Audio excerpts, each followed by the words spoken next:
tous. Aujourd'hui, je voudrais vous parler de partage.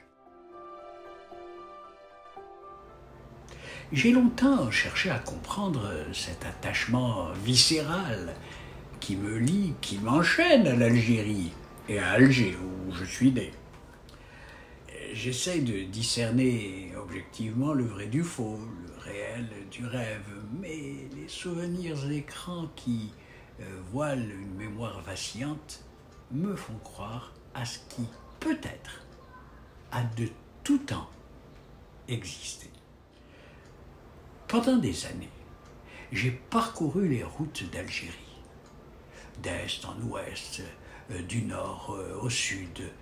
J'ai suivi la crête des dunes et les rocades sinueuses qui longent la mer, la Méditerranée. La Méditerranée était toujours là. Et du haut des corniches, j'aimais sentir le vent du nord qui caressait mon visage. Et je me laissais bercer par le clapotis des vagues qui léchaient les côtes. J'aimais prendre la route, pas l'autoroute, qui allait me mener vers la Kabylie. Et dès les contreforts de Bouira, j'ouvrais les fenêtres de la voiture pour respirer, aspirer le parfum des oliviers qui embaumaient un air que j'avalais comme une délicieuse nourriture. Mais mes souvenirs les plus tendres et les plus émouvants sont ceux que j'ai vécus en traversant ces villages où la vie se déroulait tranquillement au rythme du temps. Alors, je m'arrêtais pour marcher dans la vallée de la Soumam, sur les plaines des hauts plateaux de Sétif, escaladant les gorges du Roufi, les ruelles du Mzab, en parcourant les pistes d'El Néa, les ruines de Djemila, de Timgad, en faisant un détour obligé par le Médrassen et le tombeau de la chrétienne, pour ensuite rejoindre le mausolée de Sidi Boumedienne et de Sidi Abdelrahman, après être passé par les forêts de chêne-liège de Gigel et les peintures et gravures rupestres d'un désert peuplé de souvenirs qui n'ont pas encore révélé leur vérité. Mais pour que cet itinéraire soit complet, je dois rendre un respectueux hommage à ces hommes et ces femmes qui m'ont toujours accueilli avec bienveillance au hasard des rencontres. Sur des milliers de kilomètres, j'ai croisé des gens généreux, ouverts, pour qui l'hospitalité n'est pas un mot creux. Un signe de la main, quelques mots murmurés dans un immense respect, Azoul, Salem, tous ces mots prennent vraiment leur sens pour accueillir dans la paix. Il ne s'agit pas de ces salutations citadines faussement guindées, ni d'un accueil poli que l'on connaît dans les grands centres urbains.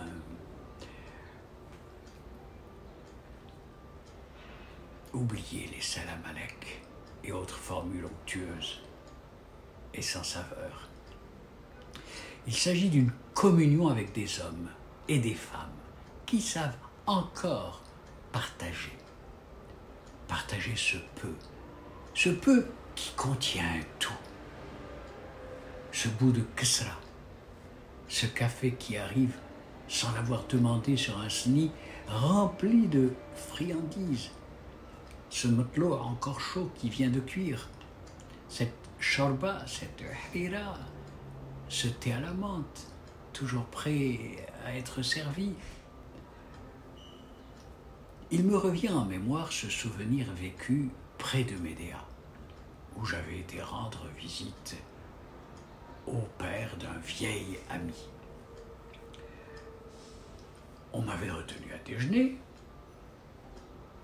et, avant de repartir, on m'a demandé d'ouvrir le coffre de la voiture pour y déposer un agneau un agneau vivant que j'ai pu laisser à la ferme de mon oncle. Refuser ce présent aurait été plus qu'insultant. Une autre fois, j'étais pris dans un embouteillage monstre sur la moutonnière en allant à l'aéroport. C'était le Ramadan. Et l'heure de la rupture du jeûne est arrivée, on entendait l'Aden. Un jeune homme est passé de voiture en voiture et m'a offert un bout de galette. Et comme je refusais, il m'a dit « Romps le jeûne, ensuite tu mangeras chez toi. » Aftar. Il a offert à tout le monde les galettes qu'il avait prévu de ramener chez lui. Je me souviens de ce vieil homme qui marchait sur la route près de Seriana. Je me suis arrêté pour lui proposer de l'accompagner et arrivé chez lui, une petite maison modeste, il m'a demandé d'entrer pour partager un couscous et une pastèque qui sont arrivés comme un miracle sur une maïda, toujours prête. Comment? Et pourquoi oublier ces mots échangés, ces prières récitées, ces mains tendues, ces visages sereins et surtout ce respect entre jeunes et aînés, et ces femmes discrètes et volontaires qui écoutaient raconter des poèmes dits comme un secret.